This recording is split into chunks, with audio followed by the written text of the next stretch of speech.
Right now, someone is controlling your life, and you don't even realize it.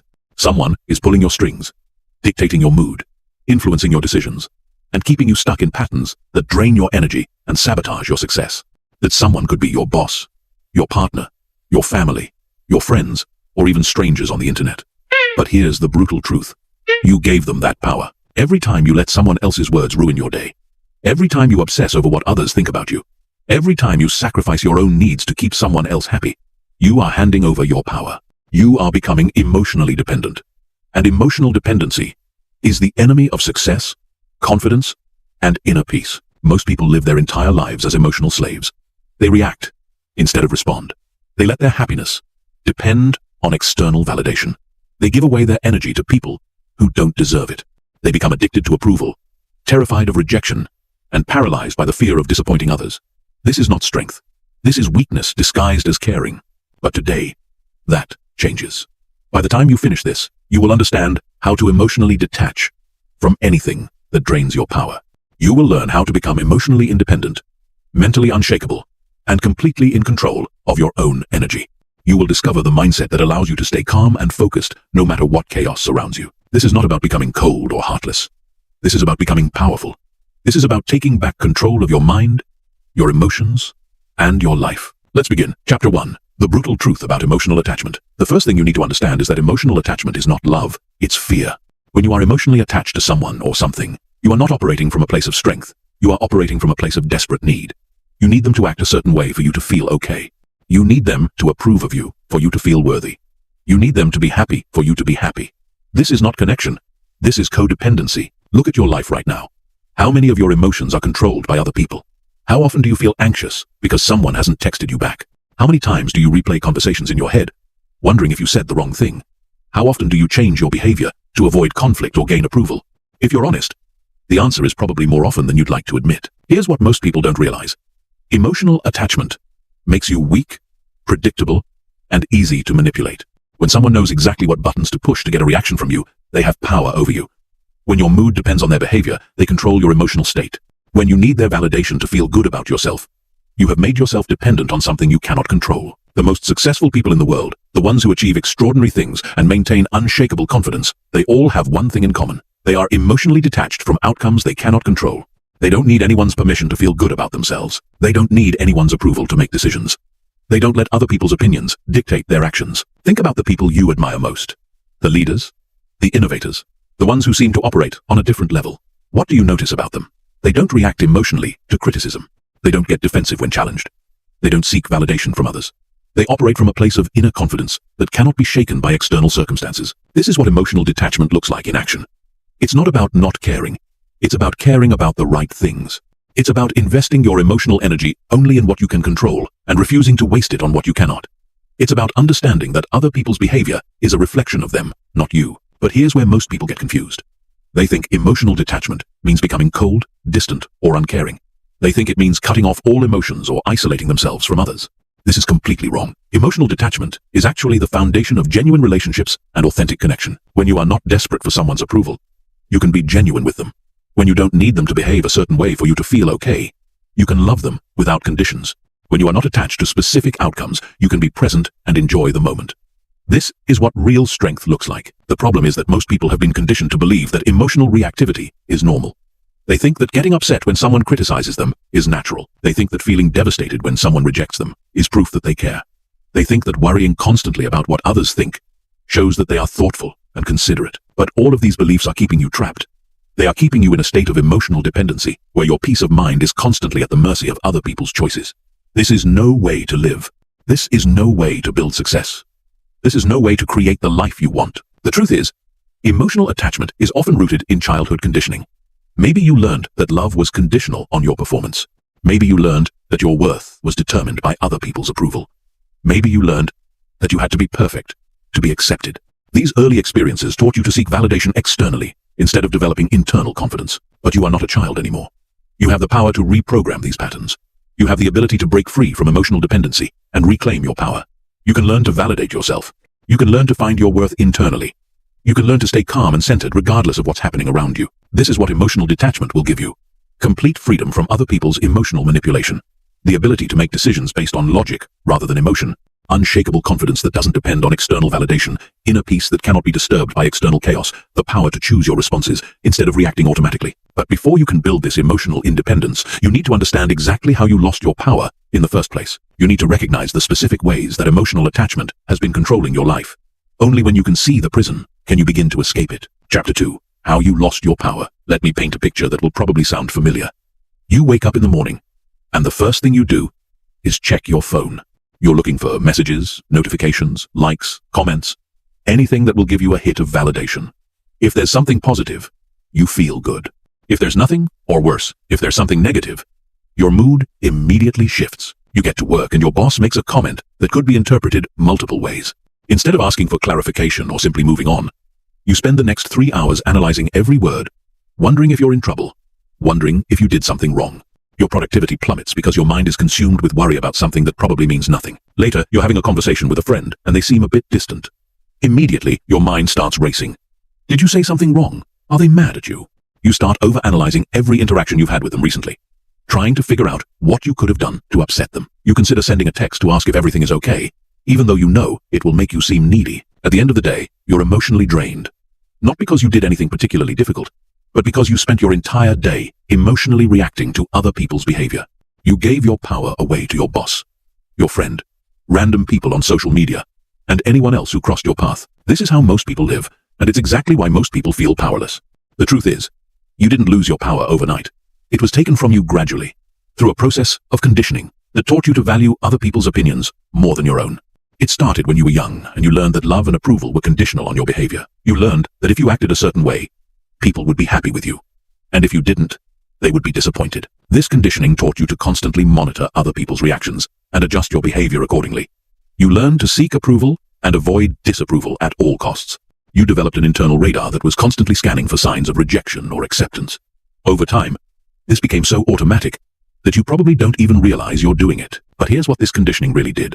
It made you believe that your worth is determined by other people's opinions. It made you think that if someone doesn't like you, there must be something wrong with you. It made you feel responsible for other people's emotions and reactions. It turned you into a people pleaser who sacrifices their own needs to keep others happy. Let's look at some specific examples of how this shows up in your life.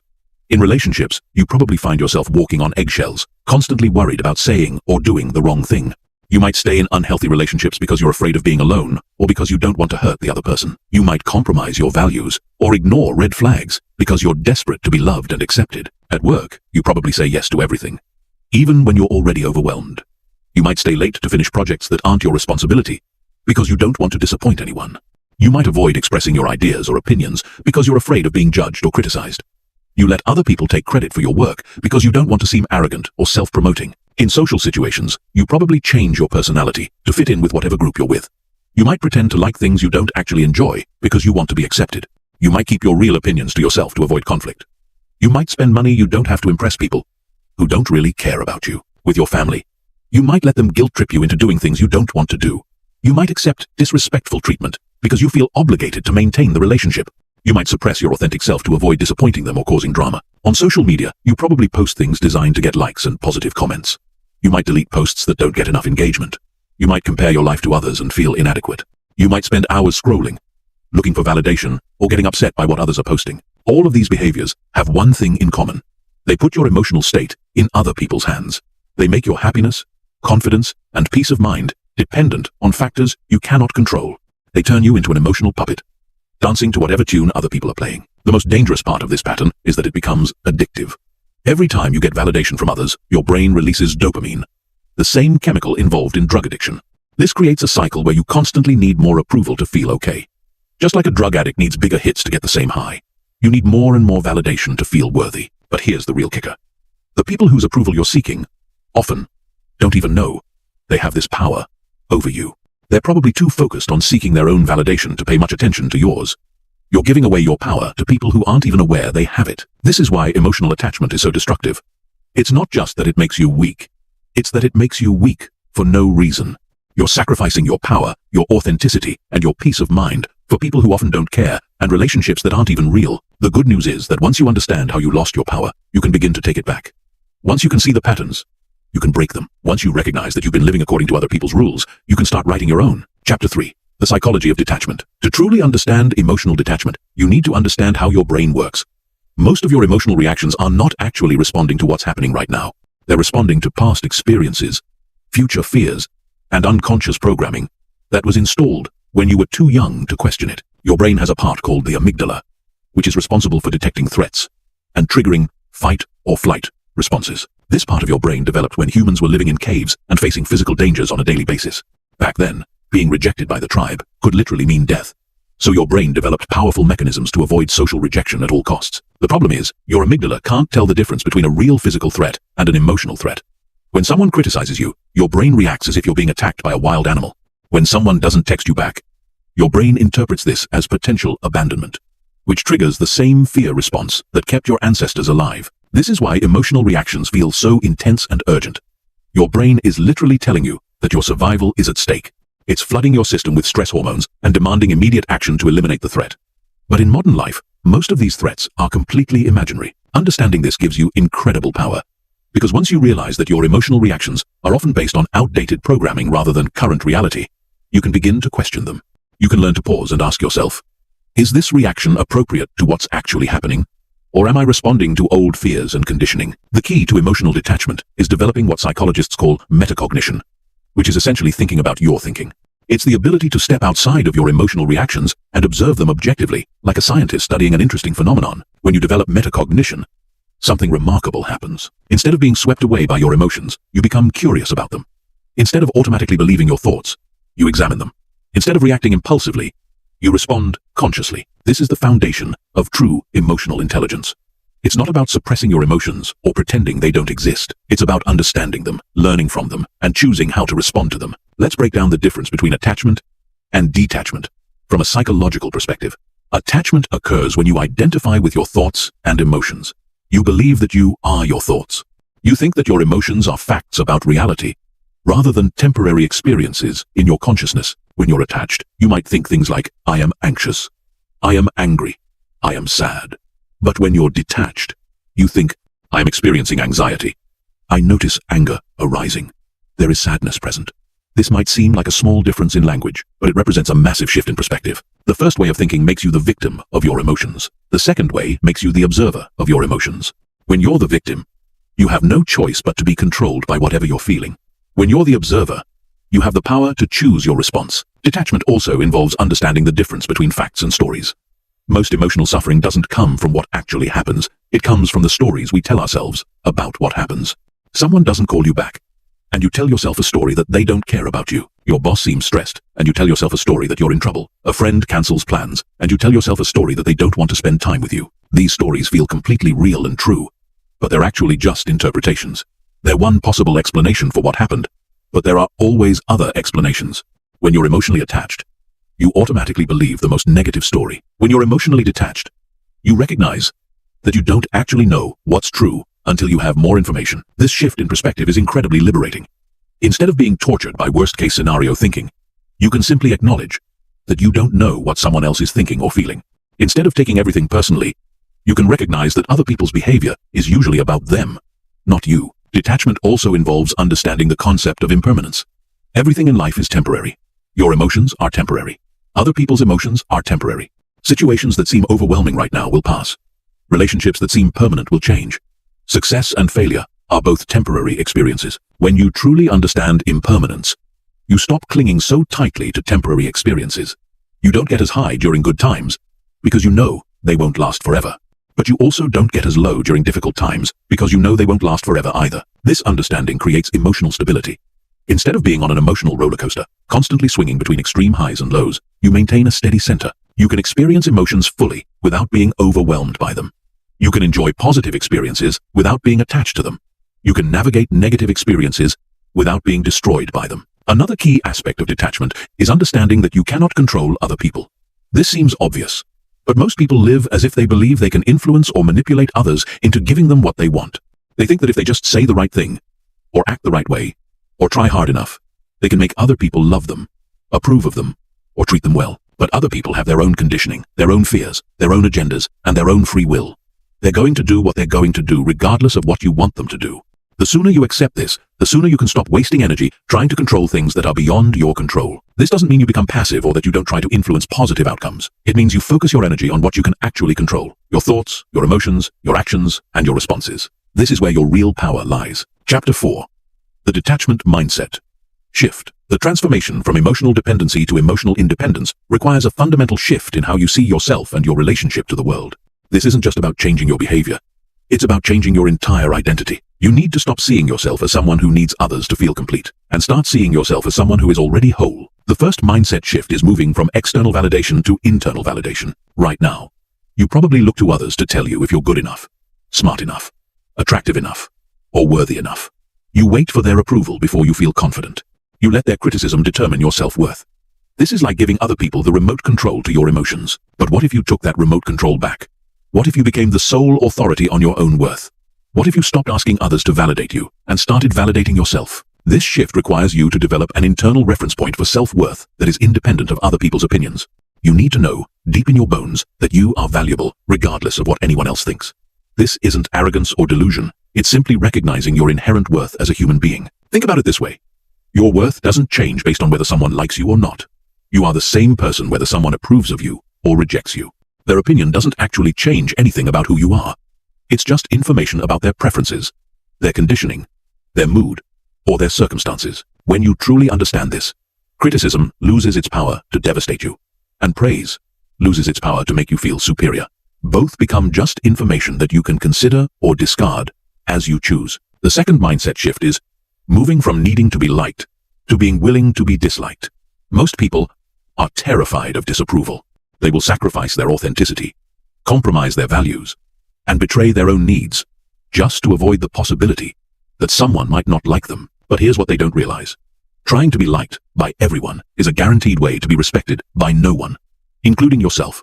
When you constantly modify your behavior to gain approval, you become a chameleon with no authentic identity. People can sense this desperation, and it actually makes you less likable, not more. The people who command the most respect and admiration are those who are willing to be themselves regardless of whether others approve. They have strong boundaries, clear values, and the courage to stand by their convictions even when it's unpopular. This doesn't mean you should try to be disliked, or that you should be rude or inconsiderate. It means you should be authentic, and let other people's reactions be their responsibility, not yours. Some people will love your authenticity. Others will be threatened by it. And that's perfectly okay. The third mindset shift is moving from taking things personally to understanding that everything is about the other person.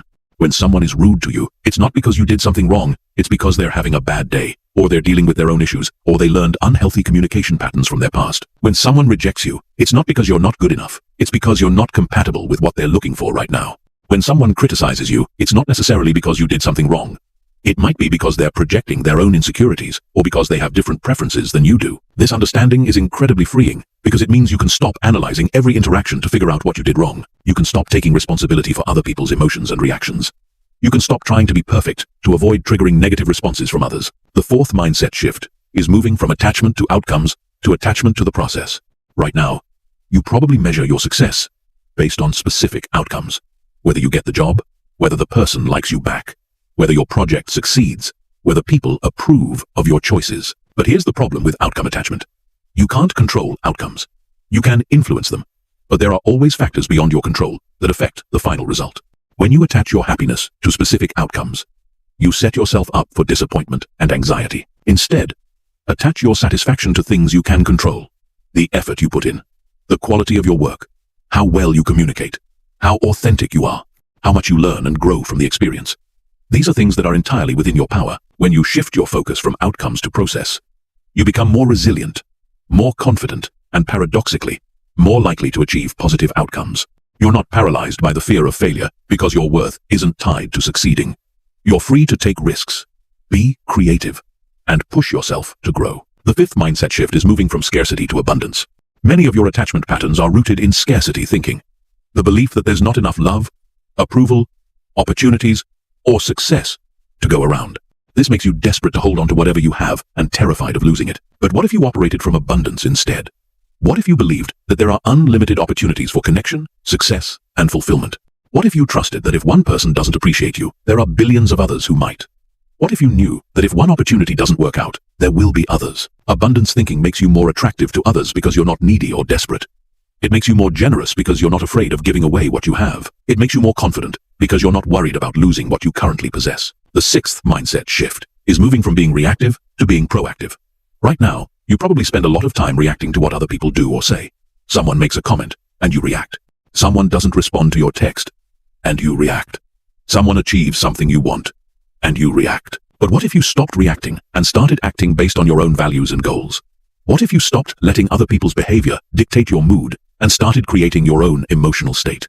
What if you stopped waiting for permission or approval and started taking action based on what you know is right? This shift from reactive to proactive is one of the most powerful changes you can make. It transforms you from someone who is constantly blown around by external circumstances to someone who creates their own direction and momentum. These mindset shifts don't happen overnight.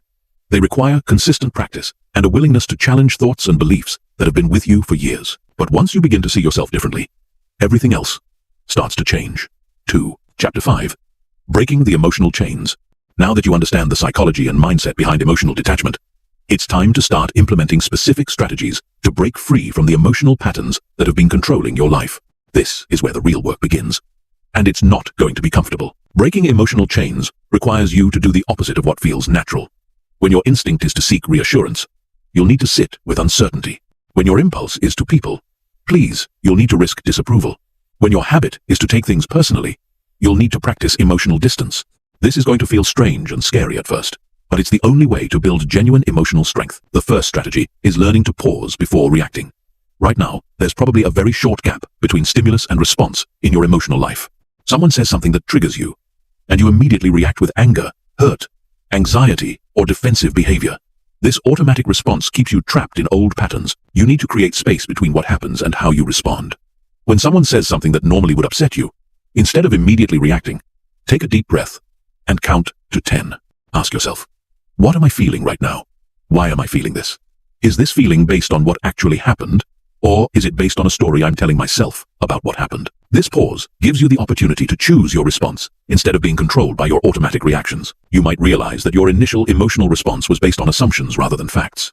You might discover that you're taking something personally that actually has nothing to do with you. The second strategy is developing emotional curiosity instead of emotional judgment. When you notice yourself having a strong emotional reaction, instead of immediately trying to make the feeling go away or judging yourself for having it, get curious about it. What is this emotion trying to tell you? What need or fear might be underneath it? What past experience might it be connected to? This curiosity helps you understand your emotional patterns without being controlled by them. You start to see your emotions as information rather than commands. You begin to recognize the difference between feeling something and being something. For example, instead of thinking, I am anxious, you might think, I notice anxiety arising. I wonder what this anxiety is about. Is there a real threat? Or is my brain just trying to protect me from something that isn't actually dangerous? The third strategy is practicing the art of non-reaction. This is probably the most challenging skill to develop, but it's also the most powerful.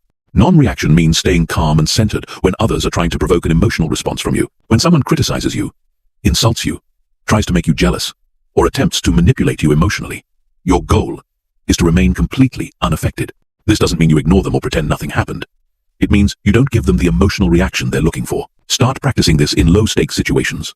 If someone makes a sarcastic comment, don't take the bait.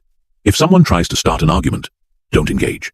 If someone attempts to guilt-trip you, acknowledge what they said without becoming defensive or feeling guilty. The more you practice non-reaction, the more you'll realize how often people are unconsciously trying to get emotional reactions from others.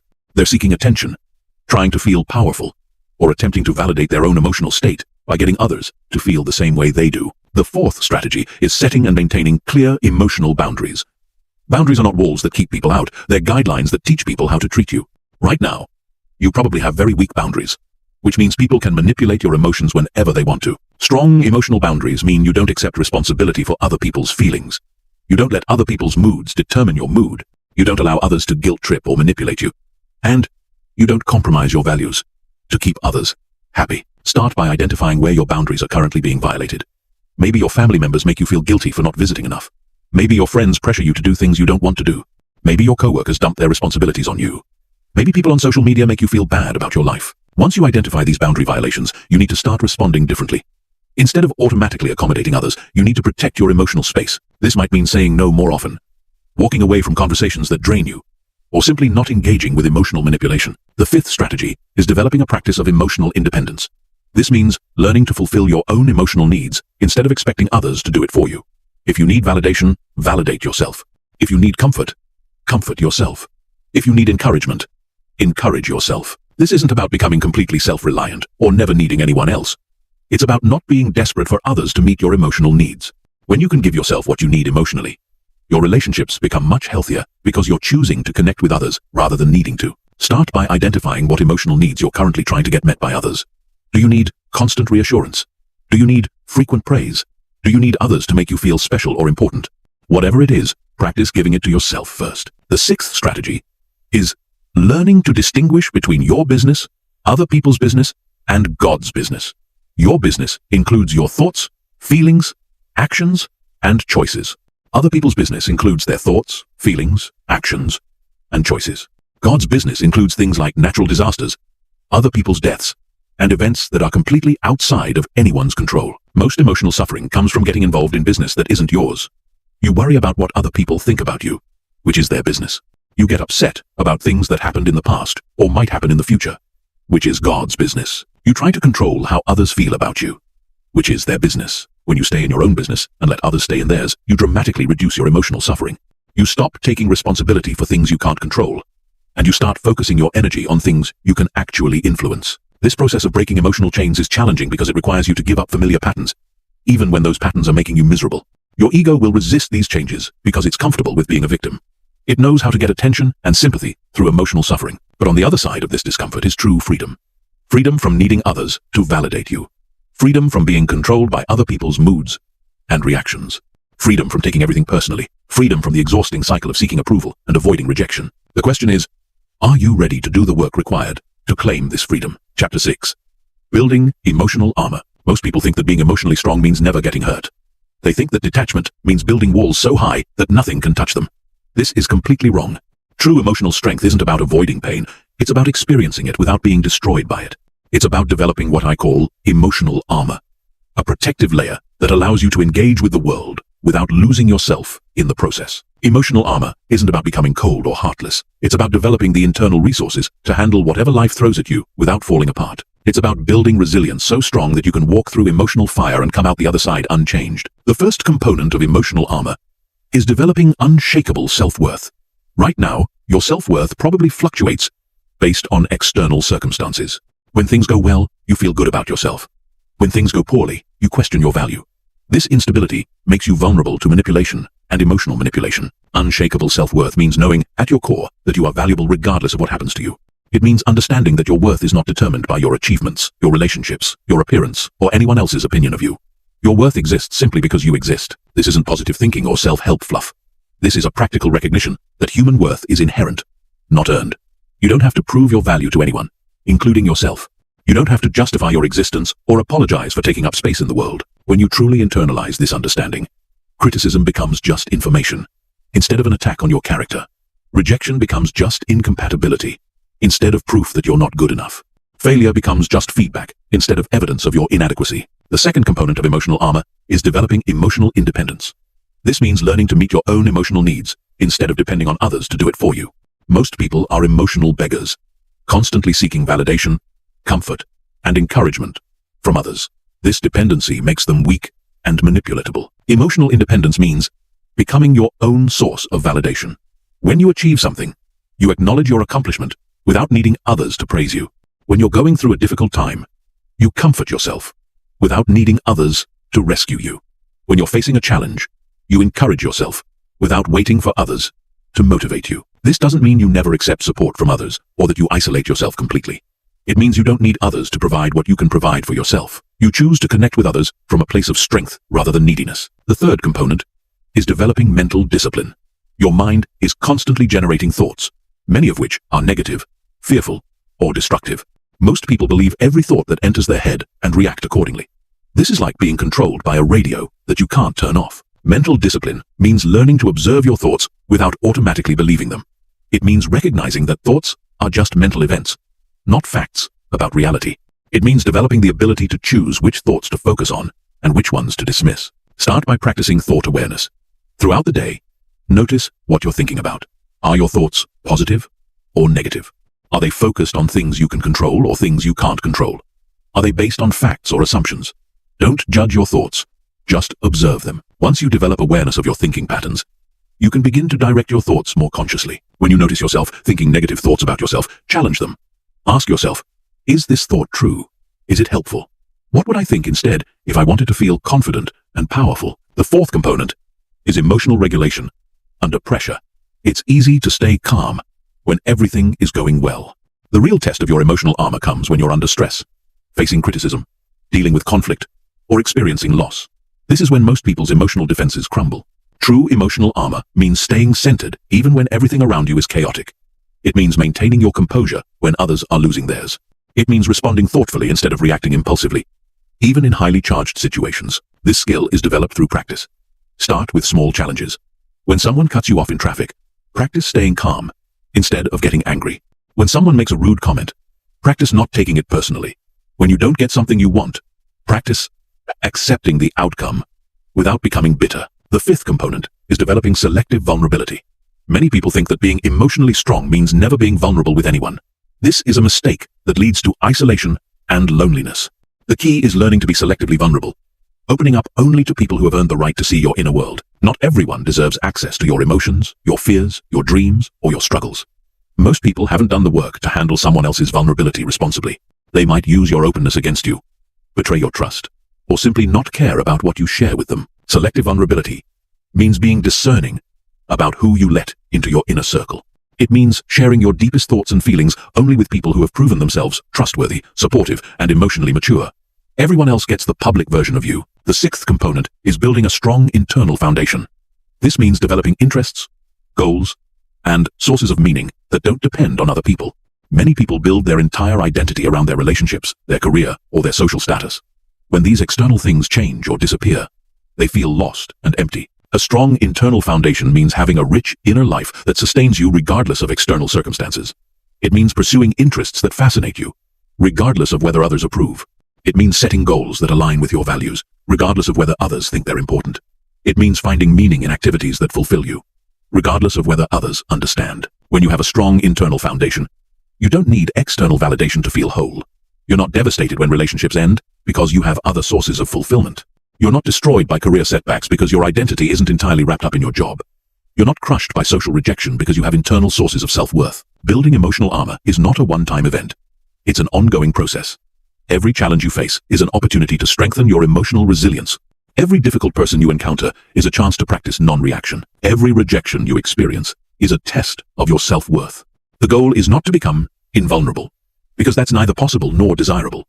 The goal is to become anti-fragile, meaning you actually become stronger when exposed to stress and challenges. Instead of being broken by difficult experiences, you use them as raw material to build even stronger emotional armor. Chapter 7.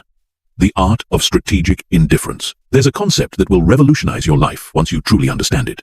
You don't have to care about everything. In fact, caring about everything is a guaranteed way to drive yourself crazy and waste your precious emotional energy. The most powerful people in the world have mastered the art of strategic indifference, which means choosing very carefully what deserves their emotional investment. Strategic indifference is not about becoming apathetic or uncaring about life. It's about being highly selective about what you allow to affect you emotionally. It's about understanding that your attention and emotional energy are finite resources that should be invested wisely, not squandered on things that don't matter. Most people care about everything equally. They get as upset about a stranger's rude comment as they do about a genuine problem in their life. They spend as much mental energy worrying about what acquaintances think of them as they do planning their future. They react as strongly to minor inconveniences as they do to major challenges. This scattered emotional attention is exhausting and ineffective. It's like trying to light up an entire city with a single light bulb instead of focusing that energy where it can have the most impact. When you care about everything, you care about nothing effectively. Strategic indifference requires you to develop a hierarchy of what matters in your life. At the top of this hierarchy are things that directly impact your well-being, your goals, your values, and the people you truly care about. At the bottom are things that have no real impact on your life, but that you've been conditioned to worry about anyway. Let's start with what doesn't deserve your emotional energy. Other people's opinions of you, unless those people are directly relevant to your life or goals. Random criticism from strangers or acquaintances. Social media drama that doesn't affect you personally. Other people's lifestyle choices that have no impact on you. Past mistakes that you can't change. Future scenarios that may never happen. The list of what you shouldn't care about is much longer than most people realize. You don't need to have an opinion about every political issue, every social controversy, or every celebrity scandal. You don't need to be upset about every injustice in the world or every problem that exists. You don't need to feel guilty about not being involved in every cause or not caring about every issue. This doesn't make you selfish or callous. It makes you focused. It allows you to direct your emotional energy toward things where you can actually make a difference instead of spreading it so thin that it becomes meaningless. Now let's talk about what does deserve your emotional investment. Your personal growth and development. Your closest relationships with family and friends who genuinely care about you. Your goals and dreams that align with your values. Your health and well-being. Issues that directly affect your life or the lives of people you care about. Even within these categories, you need to be selective. Not every goal deserves the same level of emotional investment. Not every relationship requires the same amount of energy. Not every health issue warrants the same level of concern. The key is learning to calibrate your emotional response to match the actual importance of each situation. A minor disagreement with a friend shouldn't generate the same emotional intensity as a major life decision. A small setback in your career shouldn't create the same level of stress as a serious health problem. This calibration requires practice and self-awareness. Most people have poor emotional calibration because they've never consciously thought about it. They react to everything at the same emotional intensity level, which leaves them constantly drained and overwhelmed. Start practicing strategic indifference by consciously choosing not to engage with things that don't deserve your energy. When you see drama on social media, scroll past it instead of getting involved. When someone tries to provoke an argument about something irrelevant, decline to participate. When you catch yourself worrying about something you can't control, consciously redirect your attention to something you can control. One of the most powerful aspects of strategic indifference is learning not to take things personally. Most of the things that happen to you are not actually about you. When someone is rude, it's usually because they're having a bad day, not because you did something wrong. When someone rejects you, it's usually because you're not compatible, not because you're defective. When someone criticizes you, it's usually a reflection of their standards or preferences, not an objective assessment of your worth. Understanding this allows you to maintain emotional distance from other people's behavior. You can observe what they do without absorbing it emotionally. You can respond appropriately without being affected personally. Strategic indifference also involves learning to let go of things quickly. When something negative happens, most people hold on to it emotionally for much longer than necessary. They replay the event in their mind, analyze it from every angle, and continue to feel upset about it long after it's over. But what's the point of continuing to suffer about something that's already finished?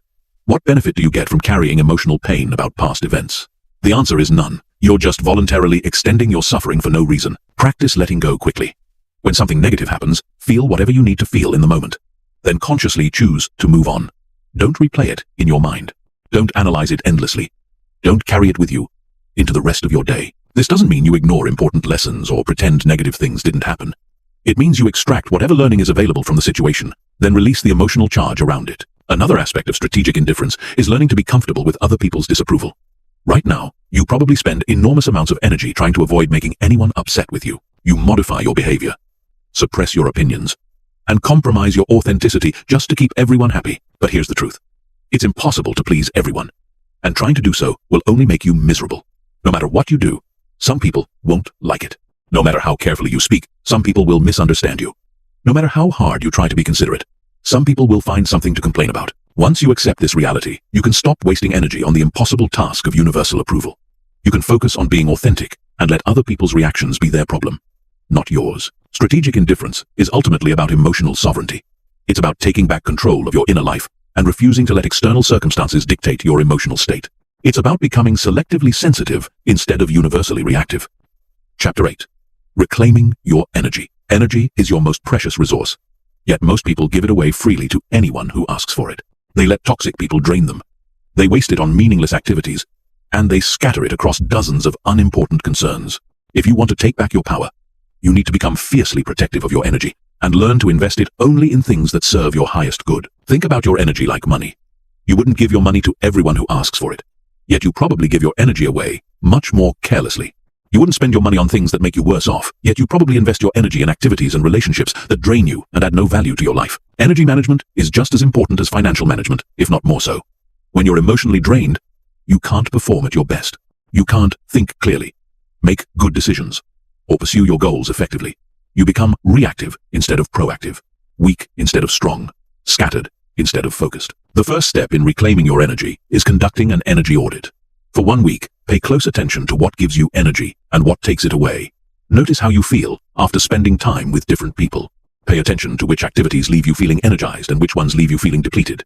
Observe how different environments affect your energy levels. You'll probably discover that certain people consistently drain your energy. These are the people who complain constantly but never take action to improve their situation. They dump their problems on you, but ignore your advice. They create drama wherever they go. They're negative, pessimistic, and emotionally exhausting to be around. You'll also notice that certain activities consistently drain your energy. These might include mindless scrolling on social media, watching too much news, engaging in gossip, or participating in activities that don't align with your values or interests. On the flip side, you'll identify people who consistently give you energy. These are the people who inspire you, support you, challenge you to grow, and make you feel good about yourself. You'll also identify activities that energize you, such as pursuing your hobbies, exercising, learning new skills, or working on meaningful projects. Once you have this awareness, you can begin to make conscious choices about how you spend your energy. This means spending more time with energy-giving people and less time with energy-draining people. It means engaging in more activities that energize you and fewer activities that deplete you. But here's where most people struggle. They feel guilty about protecting their energy. They think it's selfish to avoid negative people or to say no to energy-draining activities. They believe they have an obligation to be available to everyone who wants their time and attention. This guilt is misplaced and destructive. You are not obligated to absorb other people's negative energy. You are not responsible for fixing everyone's problems or being everyone's emotional support system. You are not required to sacrifice your well-being to make others feel better. In fact, protecting your energy is one of the most generous things you can do, because it allows you to show up as your best self for the people and activities that truly matter. When you're energized and emotionally strong, you have more to give to the relationships and pursuits that deserve your investment. Setting energy boundaries means learning to say no without explanation or justification. You don't need to explain why you don't want to attend every social gathering, participate in every conversation, or help with every request. A simple, "No, I can't," is a complete sentence. It also means limiting your exposure to energy vampires. These are people who seem to suck the life out of you every time you interact with them. They're always in crisis, always complaining, always needing something from you but never giving anything back. You don't have to cut these people out of your life completely, but you can limit your exposure to them. Keep conversations short. Don't engage with their drama. Set clear boundaries about what you're willing to discuss and what you're not. Another crucial aspect of energy management is learning to detach from other people's emotions. Many people are emotional sponges, absorbing whatever emotions are present in their environment. If someone around them is anxious, they become anxious. If someone is angry, they become agitated. If someone is depressed, they become sad. This emotional absorption is exhausting and unnecessary. Other people's emotions belong to them, not you. You can be compassionate and supportive without taking on their emotional state as your own. Practice emotional boundaries by consciously choosing not to absorb other people's emotions. When you notice yourself starting to feel whatever someone else is feeling, pause and remind yourself that their emotions are their responsibility, not yours. You can care about their situation without carrying their emotional burden. Energy reclamation also involves eliminating energy leaks in your daily life. These are small habits and behaviors that gradually drain your energy throughout the day. Checking your phone obsessively, worrying about things you can't control, engaging in negative self-talk, trying to multitask, instead of focusing on one thing at a time. Each of these energy leaks might seem minor, but they add up over the course of a day, week, or month.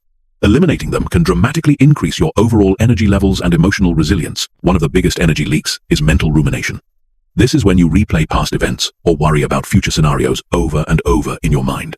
Rumination is completely unproductive because it doesn't change anything about what happened or what might happen, but it consumes enormous amounts of mental energy. When you catch yourself ruminating, consciously redirect your attention to the present moment.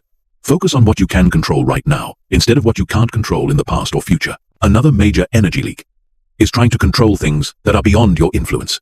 You waste enormous amounts of energy trying to control other people's behavior, opinions, and decisions. You stress about outcomes that depend on factors outside your control.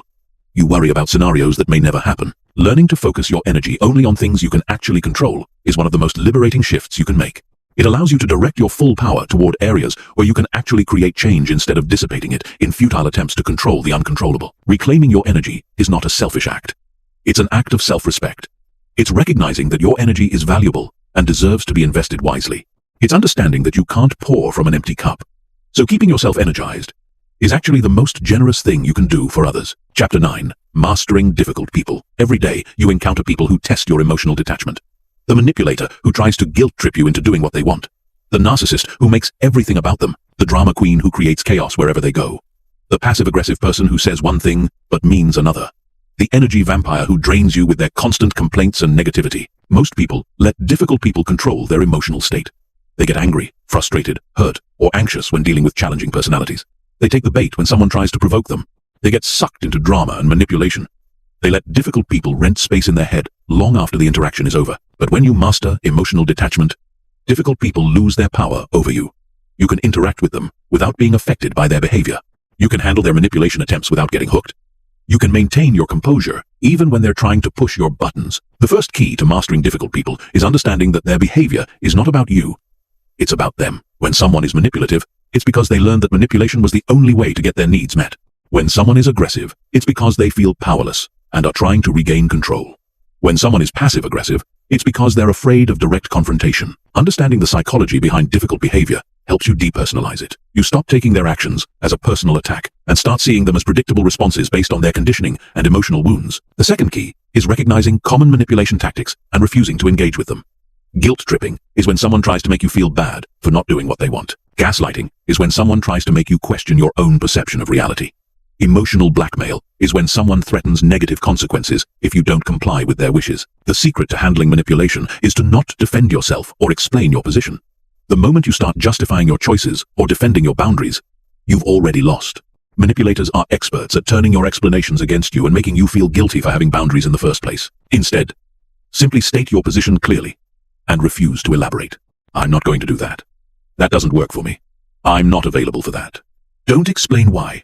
Don't justify your decision. Don't apologize for having boundaries. The third key is learning to stay emotionally neutral during difficult interactions. This doesn't mean becoming cold or robotic. It means maintaining your composure and not letting their emotional state dictate yours. If they're angry, you stay calm. If they're trying to create drama, you remain peaceful. If they're being negative, you maintain your positive energy. This emotional neutrality is incredibly powerful because it denies them the emotional reaction they're seeking. Most difficult behavior is an attempt to get attention, control, or an emotional response from others. When you refuse to give them what they're looking for, their behavior often stops because it's no longer serving its purpose. The fourth key is setting and enforcing clear boundaries. Boundaries are not suggestions or requests. They're non-negotiable limits that protect your well-being. When dealing with difficult people, you need to be crystal clear about what behavior you will and will not accept. If someone consistently violates your boundaries, you need to enforce consequences. This might mean limiting your contact with them, walking away from conversations that become disrespectful, or ending relationships that are consistently toxic. Many people are afraid to enforce boundaries because they don't want to seem mean or cause conflict. But allowing people to treat you poorly is not kindness. It's self-betrayal. You're not responsible for managing other people's emotions when you enforce reasonable boundaries. The fifth key is using the gray rock method with particularly toxic individuals. This technique involves becoming as boring and unresponsive as possible during interactions. You give short, neutral responses. You don't share personal information. You don't react emotionally to their provocations. You become so uninteresting that they eventually lose interest in targeting you. This method is particularly effective with narcissists and other personality disordered individuals who feed off drama and emotional reactions. When you stop providing them with the entertainment they're seeking, they often move on to easier targets. The sixth key is developing selective empathy. Empathy is generally a positive trait, but when dealing with manipulative people, too much empathy can be exploited. They will use your compassion against you by playing the victim, making you feel sorry for them, or guilt-tripping you into enabling their behavior. Selective empathy means being able to understand someone's situation without feeling obligated to fix it or accommodate their dysfunction. You can acknowledge that someone has had a difficult life without accepting abusive behavior from them. You can feel compassion for their struggles without sacrificing your own well-being to help them. The seventh key is learning when to disengage completely. Some people are so toxic that the only way to protect yourself is to cut off contact entirely. This includes people who are consistently abusive, those who refuse to respect your boundaries, and individuals who drain your energy without adding any value to your life. Disengagement can be difficult, especially when the toxic person is a family member or someone you have to interact with regularly. But sometimes protecting your mental health and emotional well-being requires making hard choices about who you allow in your life. The final key is remembering that you cannot change other people. You might hope that if you're patient enough, kind enough, or understanding enough, difficult people will eventually change their behavior. But the truth is, people only change when they decide to change. And most difficult people have no interest in changing because their current behavior serves them in some way. Your job is not to fix difficult people or teach them how to behave better. Your job is to protect yourself, maintain your boundaries, and refuse to be drawn into their dysfunction. When you stop trying to change them and focus on managing your own responses, you reclaim your power and maintain your emotional detachment. Chapter 10. The Detached Life. Living a truly detached life doesn't mean becoming cold, isolated, or indifferent to the world around you. It means operating from a place of centered strength, where you can engage fully with life while maintaining your emotional sovereignty. You care deeply about what matters, while remaining unshaken by what doesn't. You love without losing yourself. You pursue goals without being destroyed by setbacks. You connect with others without becoming dependent on their approval. This is what ultimate freedom looks like. Freedom from the constant anxiety of seeking approval. Freedom from the exhausting cycle of emotional reactivity. Freedom from the desperate need to control outcomes. Freedom from the fear of rejection, criticism, or failure. When you achieve this level of detachment, you become truly unstoppable. The detached life begins with accepting radical responsibility for your emotional state. This means acknowledging that no one else can make you feel anything. Other people's words, actions, and opinions are just external events. Your emotional response to these events is always your choice, even when it doesn't feel like it. This is perhaps the most difficult truth to accept, because it means you can no longer blame others for your emotional suffering. You can't say that someone made you angry, hurt, or sad. You can say that you chose to feel angry, hurt, or sad in response to their behavior. This shift from victim to creator is the foundation of emotional freedom. When you take radical responsibility, you also gain radical power. If your emotions are your choice, then you can choose different emotions. If your reactions are under your control, then you can choose better reactions. If your emotional state is your responsibility, then you can create the inner experience you want, regardless of external circumstances. The detached life also means developing unshakable inner peace. This isn't the temporary peace you feel when everything is going well. It's the deep peace that exists, regardless of what's happening around you. It's the peace that comes from knowing you can handle whatever life brings. It's the peace that comes from not needing external circumstances to be different for you to be okay. This inner peace is built through consistent practice of detachment skills. Every time you choose not to take something personally, you strengthen your peace. Every time you refuse to react emotionally to provocation, you deepen your calm. Every time you let go of the need to control outcomes, you expand your serenity. Living detached means becoming outcome independent. You pursue your goals with full commitment and effort, but you're not attached to specific results. You understand that you can control your actions, but not the outcomes. You measure success by the quality of your effort, not by whether you achieve exactly what you wanted. This outcome independence is incredibly liberating because it removes the fear of failure. When you're not attached to specific outcomes, failure becomes just feedback, rather than a catastrophe. You can take risks, try new things, and push yourself to grow without being paralyzed by the possibility of not succeeding. The detached life also involves cultivating selective engagement. You choose carefully where to invest your time, energy, and attention. You engage deeply with people and activities that align with your values and support your growth. You politely disengage from people and situations that drain you or distract you from your priorities. This selectivity is not selfishness, it's wisdom. You recognize that your resources are finite and should be invested where they can have the greatest positive impact. You understand that saying yes to everything means saying no to what's most important. In relationships, detachment allows for deeper connection. Paradoxically, when you're not desperate for someone's approval, you can be authentic with them. When you're not trying to control their behavior, you can love them as they are.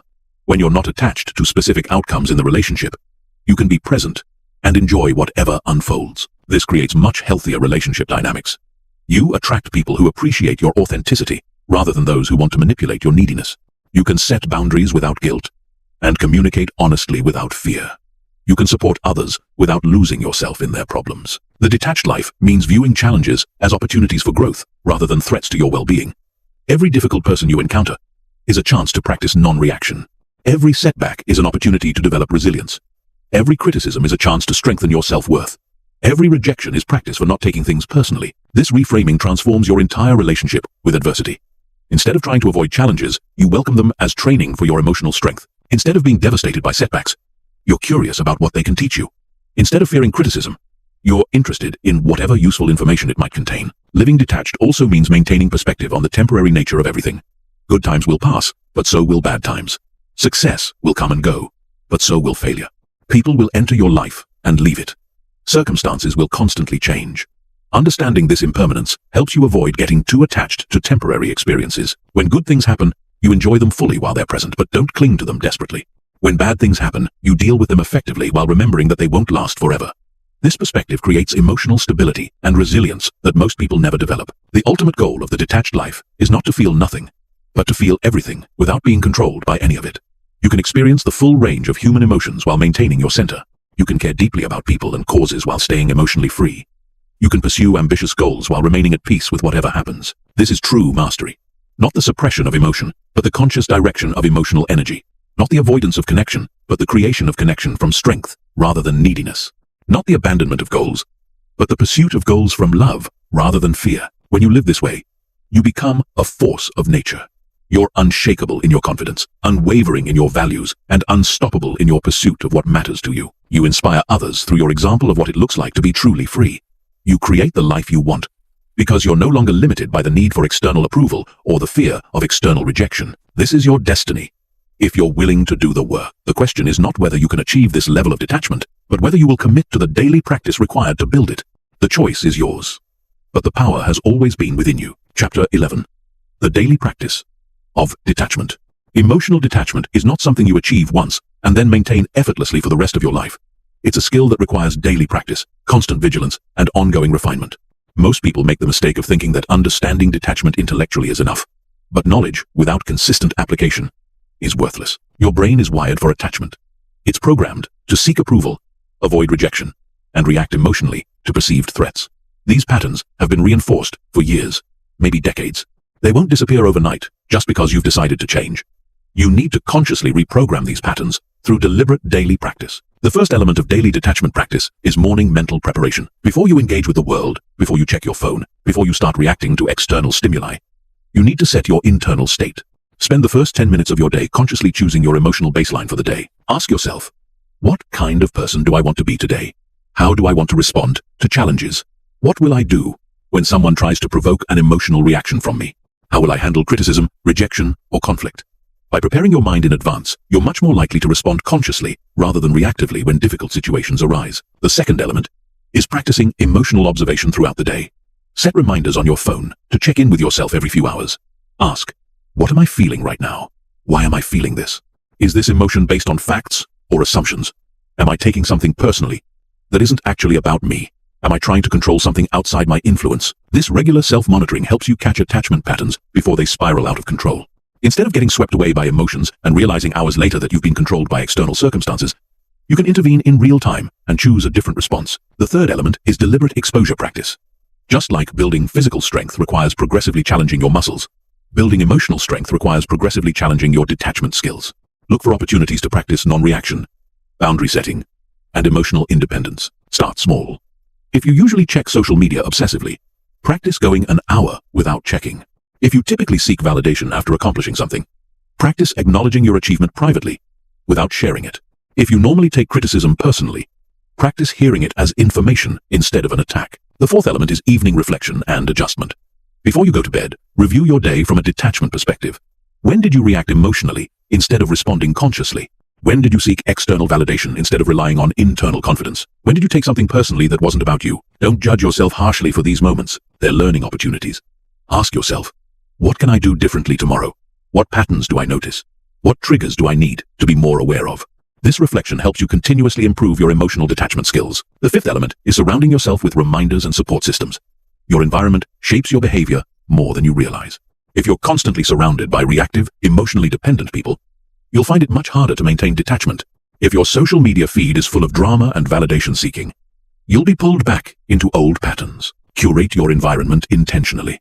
Follow accounts that promote emotional intelligence and personal growth.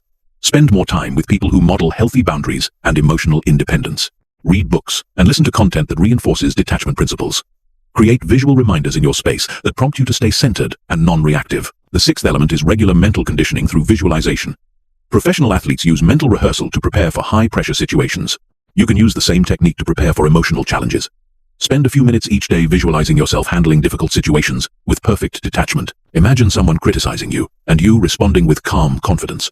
Visualize receiving rejection and feeling completely unaffected. See yourself setting boundaries firmly but kindly. Picture yourself staying centered during conflict or chaos.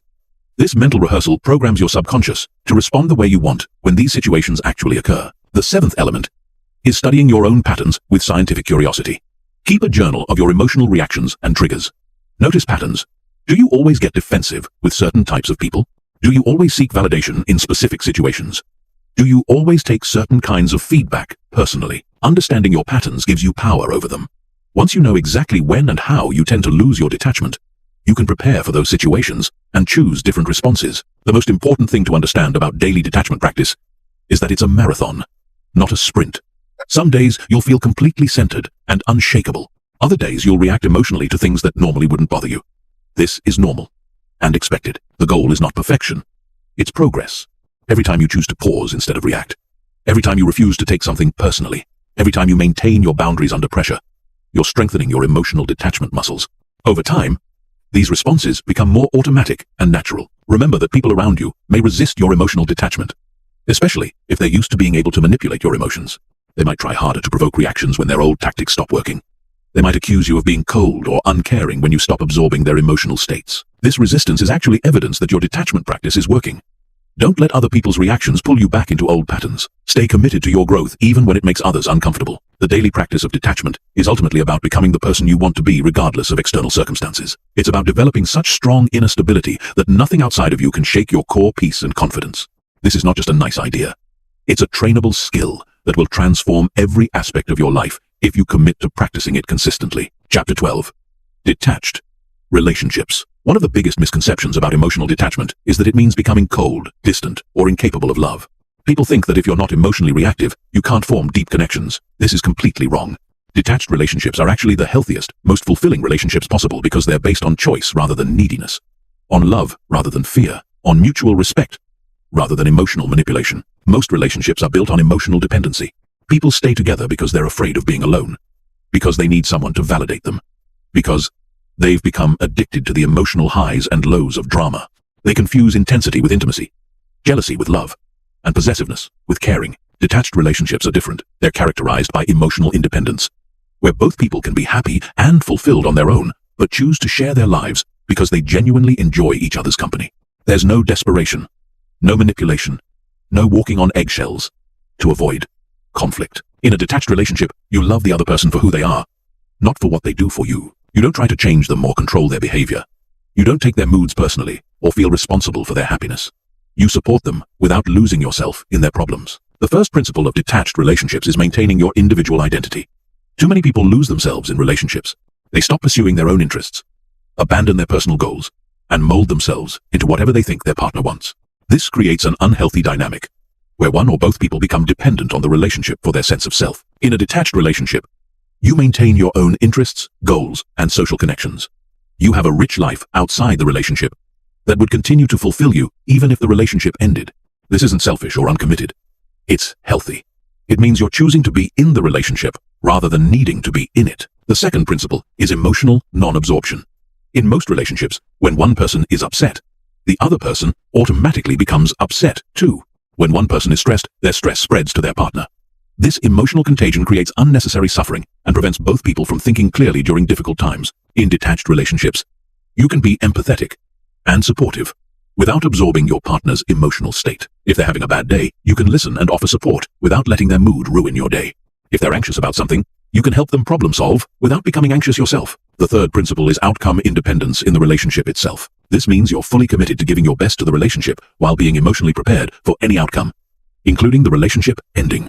This might sound contradictory, but it's actually what makes true commitment possible. When you're attached to the relationship continuing at all costs, you become willing to compromise your values, ignore red flags, and accept poor treatment just to avoid the possibility of breakup.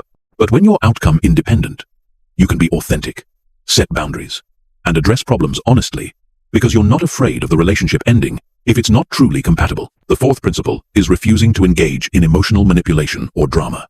Healthy relationships shouldn't feel like emotional roller coasters. If your partner tries to guilt trip you, give you the silent treatment, threaten to leave when they don't get their way, or use any other manipulative tactics, you don't play along. In detached relationships, you communicate directly and honestly. When there's conflict, you address it rationally without attacking each other's character or bringing up past grievances. You focus on solving problems rather than winning arguments or making each other feel bad. The fifth principle is accepting your partner as they are, rather than trying to change them. Most relationship problems come from one or both people trying to turn their partner into someone different.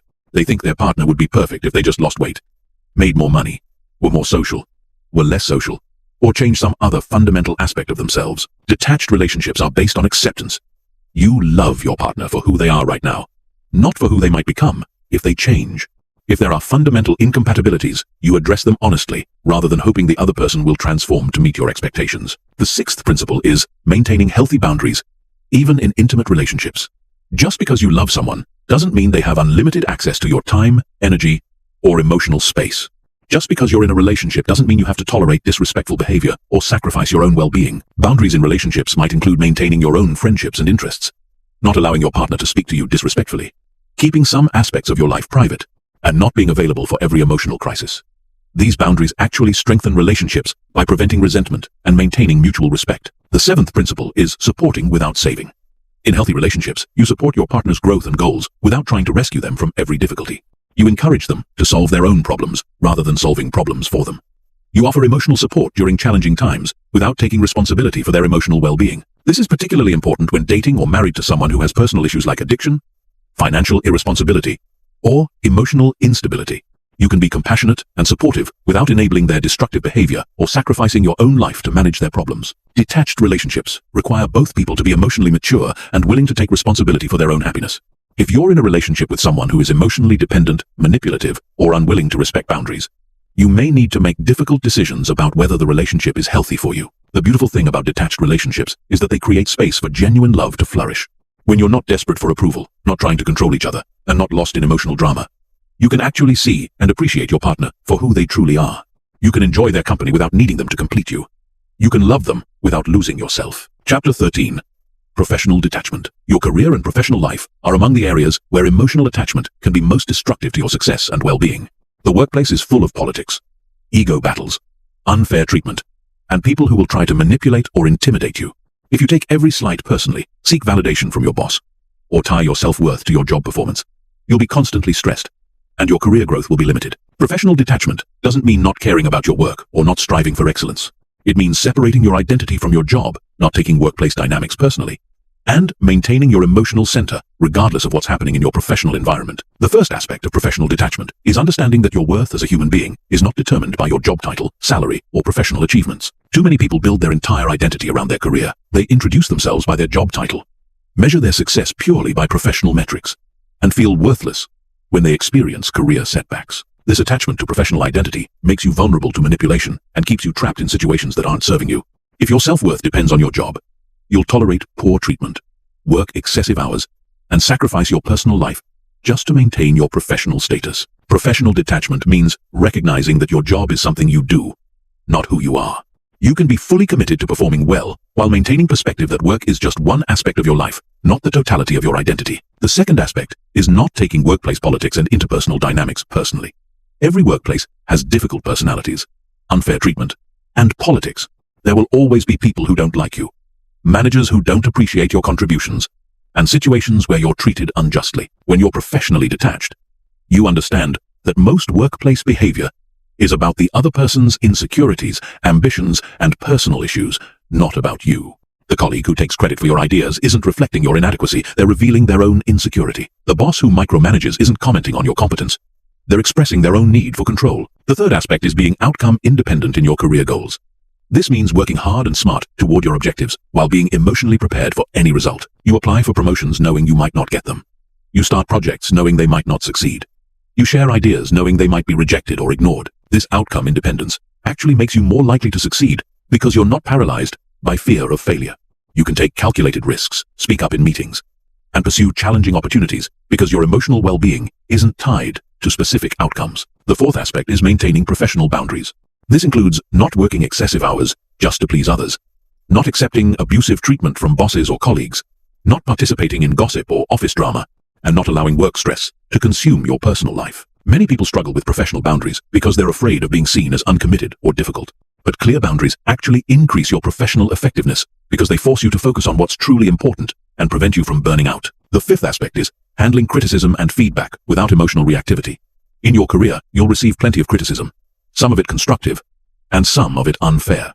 Your ability to receive feedback without becoming defensive or taking it personally will largely determine your professional growth. When someone criticizes your work, your first instinct might be to justify yourself, point out their mistakes, or feel hurt by their comments.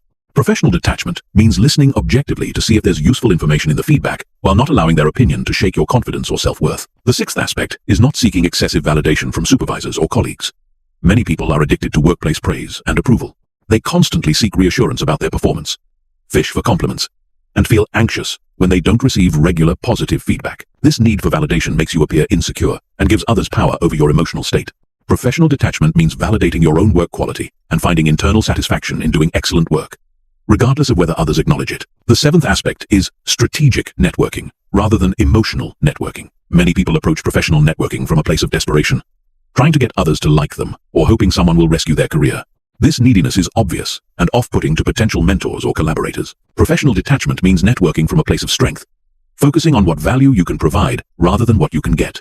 You build genuine professional relationships based on mutual respect and shared interests rather than manipulation or desperation. The eighth aspect is handling workplace setbacks without personalizing them. You'll experience failures, rejections, layoffs, and disappointments in your career. Your ability to bounce back from these setbacks without internalizing them as personal inadequacy will determine your long-term success. When you don't get a promotion, it might be due to budget constraints, office politics, timing, or simply not being the right fit for that particular role. Professional detachment means extracting whatever lessons are available from the experience while not allowing it to damage your confidence or derail your career trajectory. The ninth aspect is being willing to leave situations that aren't serving your growth or well-being. Many people stay in toxic work environments because they're attached to the security, status, or identity that their job provides. They tolerate abusive bosses, dead-end roles, or companies with values that conflict with their own. Professional detachment gives you the emotional freedom to make career changes when necessary. You can leave a job that isn't aligned with your goals without feeling like you're giving up your identity. You can take calculated risks because your worth isn't tied to any particular position or company. The final aspect is maintaining perspective on the temporary nature of all professional situations. Companies go through changes, bosses leave, industries evolve, and economic conditions shift. The problems that seem overwhelming today will likely be irrelevant in a few years. Professional detachment means engaging fully with your current work responsibilities while maintaining awareness that nothing in your career is permanent. This perspective helps you avoid getting too attached to specific roles, companies, or career paths that may not serve you indefinitely. When you master professional detachment, you become much more effective in your career because you're operating from confidence rather than fear, from strength rather than neediness. You can take risks, speak truthfully, and pursue ambitious goals because your emotional well-being isn't held hostage by professional outcomes. Chapter 14. Crisis. Proof. Detachment. The true test of your emotional detachment comes not during ordinary times, but during major life crises. When you lose a job, end a significant relationship, face health problems, experience financial difficulties, or deal with family emergencies, your natural tendency will be to abandon all the detachment skills you've developed and fall back into old patterns of emotional reactivity and attachment. Crisis situations trigger your most primitive survival instincts. Your brain interprets these challenges as threats to your existence and floods your system with stress hormones that make rational thinking difficult. This is when most people lose their emotional center and make decisions based on fear, desperation, and attachment to specific outcomes. But crisis is also when emotional detachment becomes most valuable. The people who navigate major life challenges most successfully are those who can maintain their inner stability while everything around them is chaotic. They can think clearly when others are panicking, make rational decisions when others are purely emotional, and find opportunities when others see only problems. The first principle of crisis-proof detachment is accepting that crises are inevitable parts of life. Most people live in denial about this reality. They believe that if they work hard, follow the rules, and make good choices, they can avoid major difficulties. When crisis inevitably strikes, they're emotionally unprepared and feel victimized by circumstances. Crisis-proof detachment means understanding that challenges, setbacks, and unexpected difficulties are normal human experiences. This doesn't make you pessimistic or paranoid. It makes you emotionally prepared. When problems arise, you're not shocked or devastated because you know this is simply part of the human condition. The second principle is distinguishing between what you can control and what you can't during emergencies. Crisis situations often involve many factors that are completely outside your influence. The economy crashes, someone gets sick, a natural disaster occurs, a relationship ends. Your ability to navigate these situations successfully depends entirely on focusing your energy on what you can actually control. During any crisis, ask yourself, what aspects of this situation can I influence? What actions can I take that might improve the outcome? What is completely outside my control that I need to accept? This clarity allows you to channel your energy productively instead of wasting it on futile attempts to control the uncontrollable. The third principle is maintaining long-term perspective during short-term difficulties. When you're in the middle of a crisis, it's easy to believe that the current situation is permanent or that things will never improve. This catastrophic thinking makes you more likely to make desperate decisions that create additional problems. Crisis-proof detachment means remembering that all situations are temporary. The financial difficulty you're experiencing today will eventually resolve. The relationship crisis you're facing will either be worked through or lead to a different arrangement. The health problem you're dealing with will either improve or you'll adapt to a new normal. The fourth principle is using crisis as an opportunity for growth rather than just survival. Most people approach difficult times with a victim mentality, asking, "Why is this happening to me?" and focusing solely on getting back to their previous situation. But crisis often contains opportunities for positive change that wouldn't have been possible during stable times. Job loss might lead to starting your own business or changing careers to something more fulfilling. Relationship problems might force you to develop better communication skills or recognize incompatibilities that needed to be addressed. Health challenges might motivate lifestyle changes that improve your overall well-being. The fifth principle is maintaining emotional stability while others around you panic. During major crises, most people become emotionally reactive, which creates additional chaos and makes problem-solving more difficult. Your ability to remain calm and centered becomes a tremendous asset, not only to yourself, but to others who depend on you. This doesn't mean suppressing emotions or pretending everything is fine. It means feeling whatever you need to feel, while maintaining your ability to think clearly and make rational decisions. You can acknowledge that a situation is difficult or scary while refusing to let fear control your actions. The sixth principle is avoiding desperation-based decisions during crisis periods. When people feel threatened or scared, they often make choices they would never consider under normal circumstances.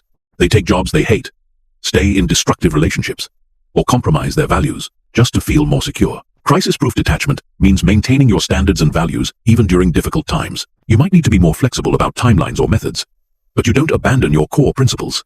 You make decisions based on long-term wisdom rather than short-term fear. The seventh principle is building support systems before you need them.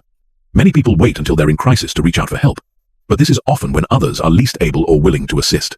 Crisis-proof detachment means cultivating relationships and resources during good times that can support you during challenging periods. This includes building financial reserves, maintaining friendships that aren't based on what you can do for others, developing skills that increase your adaptability, and creating multiple sources of security rather than depending on any single factor. The eighth principle is extracting wisdom from every crisis experience.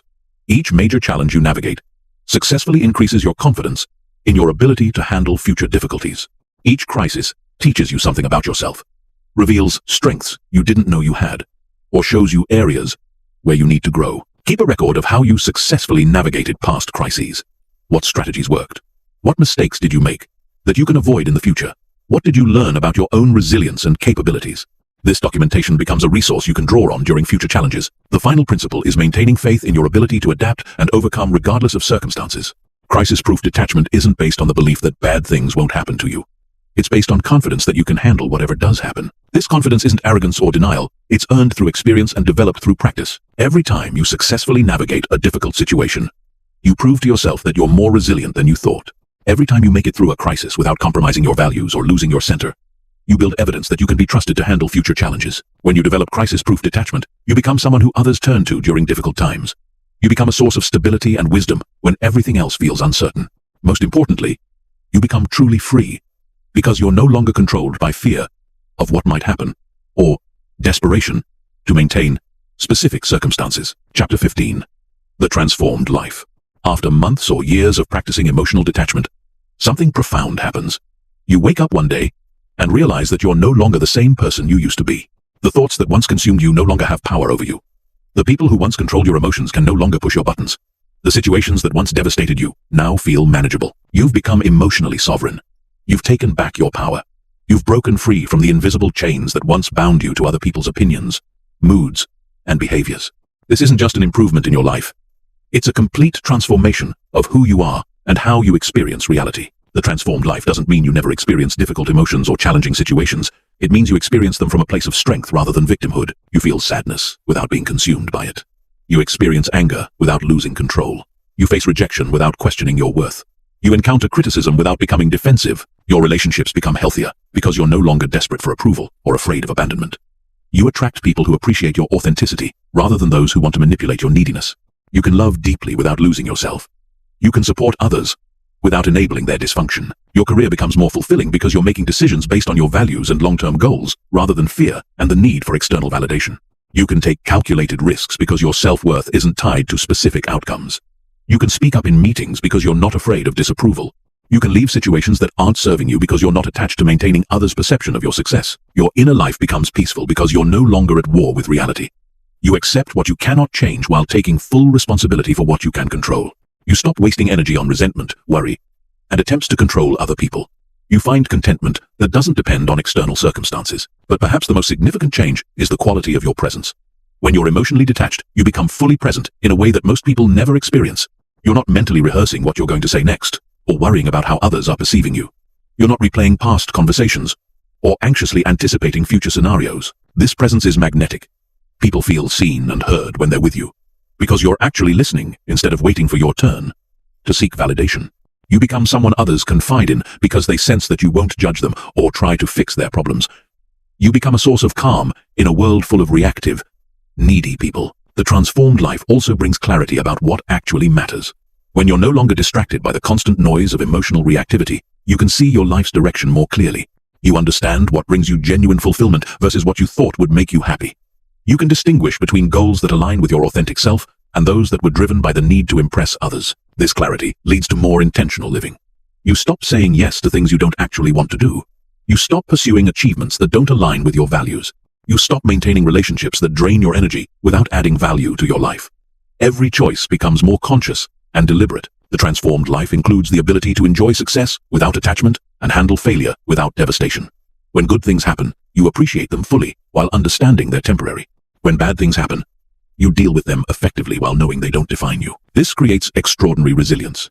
You become someone who can navigate any situation with grace and confidence. Others may crumble under pressure, but you remain stable. Others may panic during crises, but you maintain perspective. Others may be destroyed by rejection or criticism, but you extract whatever useful information is available and move forward. The financial benefits of emotional detachment are often underestimated. When you're not spending money trying to impress others or seeking retail therapy for emotional problems, you naturally become more financially responsible. When you're not afraid of taking calculated risks, you can pursue opportunities that build wealth. When you're not attached to maintaining a certain lifestyle to please others, you can make practical financial decisions. Your health improves because chronic stress from emotional reactivity takes a tremendous toll on your body. When you stop absorbing other people's emotions, stop worrying constantly about things you can't control, and stop seeking validation through unhealthy behaviors, your physical well-being naturally improves. The transformed life also includes deep compassion for others who are still trapped in emotional dependency. You remember what it felt like to be controlled by other people's opinions. You understand the pain of seeking validation that never comes. You recognize the exhaustion of constantly trying to manage other people's emotions. This compassion doesn't make you a savior or enabler. You don't try to rescue people from their emotional patterns because you understand that transformation must come from within. But you can be a living example of what's possible when someone commits to emotional growth. Perhaps most importantly, the transformed life includes unshakable inner peace. This isn't the absence of challenges or difficulties. It's the presence of deep knowing that you can handle whatever life brings. It's the confidence that comes from having faced your fears and discovered they were largely illusions. It's the serenity that comes from accepting reality as it is, rather than demanding it be different. This peace radiates outward and affects everyone you encounter. You become a stabilizing presence in others' lives without trying to be. You become someone others aspire to emulate because they can sense your freedom, even if they can't articulate what makes you different. The transformed life is not an end destination. It's an ongoing journey. You continue to face new challenges that test your detachment skills. You continue to discover deeper layers of attachment that need to be released.